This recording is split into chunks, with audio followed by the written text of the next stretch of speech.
चलिए राउल्ट के नियम पर आधारित इस प्रश्न को हल करते हैं। लेकिन इसे हल करने से पहले आइए राउल्ट के नियम को संक्षेप में दोहरा लेते हैं।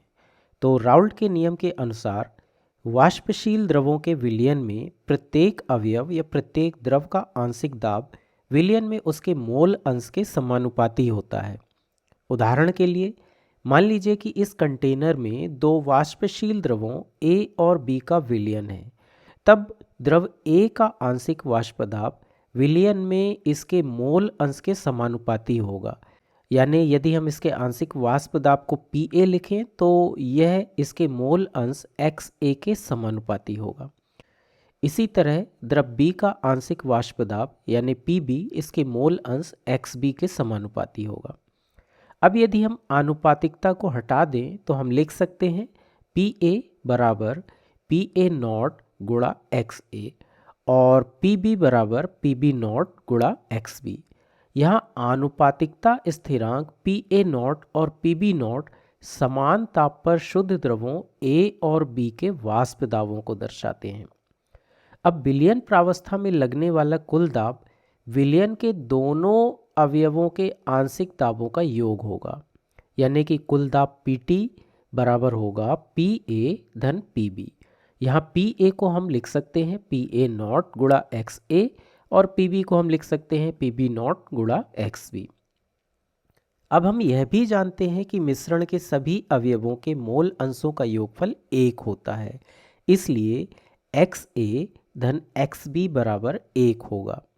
इसलिए हम इस समीकरण को पुनर्व्यवस्थित करके लिख सकते हैं PA नॉट गुणा 1 ऋण XB धन PB नॉट गुणा XB और अंततः हमें मिलता है PA नॉट धन PB नॉट ऋण PA नॉट गुणा XB। इस प्रकार कुल दाब को हम द्रव मिश्रण के किसी एक अवयव के मोल अंश के पदों में व्यक्त कर सकते हैं। यह एक अत्यधिक उपयोगी समीकरण है। अब जिस प्रकार हम द्रव प्रावस्था में संघटन ज्ञात कर सकते हैं जो दोनों अवयवों का मोल अंश यानी XA और XB है, उसी तरह हम वाष्प प्रावस्था में भी संघटन ज्ञात कर सकते हैं। इसके लिए मान लेते हैं कि YA और YB वाष्प प्रावस्था में अवयवों A और B के मोल अंश है। तब वाष्प प्रावस्था में संघटन के लिए YA का मान होगा PA बटा PT। यह मान हमें डाल्टन के आंशिक दाब नियम से मिलता है। इसी प्रकार YB होगा PB बटा PT। इससे हम कह सकते हैं कि वाष्प प्रावस्था में आंशिक दाब PA वाष्प प्रावस्था में इस अवयव के मोल अंश गुणा कुल दाब के बराबर होता है। इस प्रकार हमें वाष्प प्रावस्था का संघटन मिल जाता है जो YA और YB है। अब चूंकि हमने राउल्ट के नियम को समझ लिया है, इसलिए चलिए प्रश्न को हल करते हैं। तो हमारा प्रश्न है शुद्ध द्रवों A और B के वाष्प दाब क्रमशः 300 और 600 mmHg हैं। 350 K पर कुल वाष्प दाब 500 mmHg है और हमें यहाँ पर द्रव मिश्रण का संघटन ज्ञात करना है और वाष्प प्रावस्था का संघटन ज्ञात करना है। तो इसे हल करने से पहले हम देखते हैं कि हमें कौन से मान दिए हैं। हमें प्रश्न में ये मान दिए गए हैं, इन्हें हमने यहाँ पर लिख लिया है।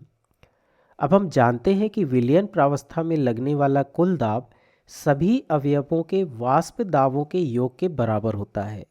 यानी PT मतलब P टोटल कुल वाष्प दाब बराबर PA धन PB होगा। इसे आगे हम PA नॉट XA धन PB नॉट XB भी लिख सकते हैं। अब प्रश्न में हमें PA नॉट और PB नॉट के मान दिए गए हैं। साथ ही हम यह भी जानते हैं कि मिश्रण के सभी अवयवों के मोल अंशों का योग 1 होता है। इसके आधार पर हम इस समीकरण को लिख सकते हैं PA नॉट धन PB नॉट ऋण PA नॉट गुणा XB। अब इस समीकरण में इन मानों को रखने पर हमें मिलता है PT यानी PT का मान यहाँ पर 500 है तो 500 बराबर 300 धन 300 गुणा XB और इसे आगे हल करने पर हमें मिलता है XB का मान 2/3। इसलिए XA क्या हो जाएगा 1 ऋण XB यानी कि 1/3। इसका मतलब द्रव मिश्रण में संघटन XA अनुपात XB 1:2 है। इसी प्रकार वाष्प प्रावस्था में संघटन ज्ञात करने के लिए हम आंशिक दाब के डाल्टन के नियम का उपयोग कर सकते हैं।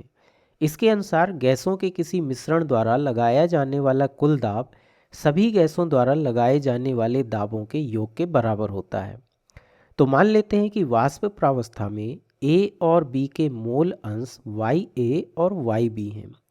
ऐसे में YA बराबर होगा A का आंशिक दाब बटा कुल दाब, और YB को हम 1 ऋण YA लिख सकते हैं। अब यहाँ PA क्या होगा? तो PA बराबर होगा PA नॉट गुणा XA। अब हम इसमें PA नॉट का मान जो 300 mmHg है और XA का मान जो 1/3 हमने अभी ज्ञात किया है, ये मान रख सकते हैं, और इससे हमें PA बराबर मिलता है 300 गुणा 1/3 यानी 100 mmHg।